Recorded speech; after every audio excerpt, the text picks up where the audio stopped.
Kita menyaksikan bagaimana layar maya telah mengubah lanskap kehidupan. Di balik kemudahan dan konektivitas, tersembunyi ironi yang pahit. Nilai-nilai luhur tergerus zaman, kehebatan semu menjadi tujuan utama, ekonomi bergejolak, dan budaya malah semakin merajalela.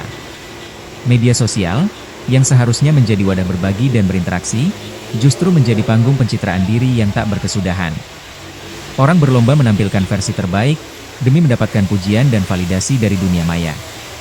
Kehidupan yang sesungguhnya, dengan segala kelebihan dan kekurangannya, seringkali tersembunyi di balik topeng digital. Ironisnya, kehebatan yang dipamerkan di layar maya seringkali hanyalah fatamorgana belaka. Filter dan editan menciptakan standar yang tidak realistis, memicu kecemasan dan ketidakpuasan yang mendalam. Banyak yang merasa tertekan untuk selalu tampil sempurna, hingga melupakan nilai-nilai yang jauh lebih berharga, seperti kejujuran, integritas, dan empati. Dalam pusaran dunia digital ini, penting bagi kita untuk tetap berpegang pada nilai-nilai luhur, menghargai kehidupan yang sesungguhnya, dan tidak terjebak dalam ilusi kehebatan semu. Dengan demikian, kita dapat memanfaatkan layar maya secara bijak dan positif, tanpa kehilangan jati diri dan esensi kemanusiaan kita.